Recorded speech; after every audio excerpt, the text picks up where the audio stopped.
Hello everyone. ఈ మధ్యకాలంలో మనం న్యూస్ పేపర్లో కానీ న్యూస్లో కానీ ఎక్కువగా వింటుంది ఏంటంటే ఎల్నినో వల్ల ఈసారి వర్షాలు అనేవి తక్కువగా ఉంటాయి. అంతేకాకుండా మనకి ఈసారి తీవ్రమైన కరువు రావచ్చు, వర్షం చాలా తక్కువ పడవచ్చు అని చెప్పేసి చూస్తున్నాము. అసలు ఈ ఎల్నినో అంటే ఏంది, దానివల్ల మన ఇండియాకి ఎట్లాంటి ఎఫెక్ట్ ఉంటుంది అనేసి ఈ వీడియోలో అయితే మనం తెలుసుకుందాం. ఫస్ట్ ఎల్నినో అంటే ఏందో తెలుసుకుందాం. మనకి పసిఫిక్ మహాసముద్రంలో ఈక్వేటర్ పాస్ అయ్యే చోట సముద్రం పైన ఉండే వాటర్ అంతా వేడెక్కుతాయన్నమాట. ఆ వేడి వాటర్ అంతా సౌత్ అమెరికా దగ్గర కూల్ వాటర్స్ ఉంటాయి, అట్లా వెళ్ళిపోతాయి.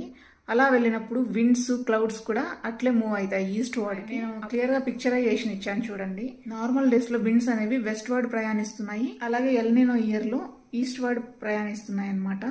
వెస్ట్ వర్డ్ ప్రయాణించినప్పుడు ఏమవుతుంది అంటే నార్మల్ ఇయర్లో ఆ విండ్స్ అనేవి హిందూ మహాసముద్రంకి వచ్చి హిందూ మహాసముద్రంలో వేడి గాలులు అనేవి ఏర్పడి అవి మనకి సౌత్ వెస్ట్ ఇండియాలో నుంచి వచ్చి మనకి వర్షం అనేది పడుతుందన్నమాట. ఈ ఎల్నినో ఇయర్లో ఏమవుతుంది అని అంటే విండ్స్ అనేవి ఈస్ట్ వార్డ్ వెళ్ళిపోవడం వల్ల మనకి మేఘాలు అనేవి హిందూ మహాసముద్రం వైపు రావు కాబట్టి మనకి వర్షపాతం పడే అవకాశం ఉండదు.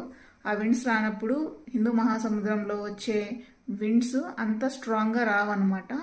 సో దానివల్ల మనకి వర్షపాతం అనేది చాలా తక్కువగా ఉంటుంది, చాలా కరువు వస్తుంది. ఇప్పటికే మనం గమనించినట్లయితే మనకి ఈపాటికే వర్షాలు అనేవి చాలా బాగా పడిండల్లా. జూన్ కూడా కంప్లీట్ అయ్యి జూలైలోకి వచ్చేసాము, అయినా కానీ రోజు వర్షం పడేలాగా ఉంటుంది కానీ మనకి వర్షం పడదు.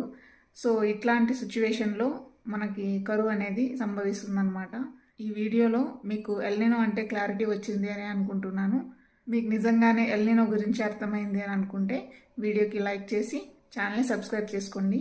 అలాగే ఈ ఇన్ఫర్మేషన్ని మీ ఫ్రెండ్స్ అండ్ ఫ్యామిలీకి షేర్ చేయండి.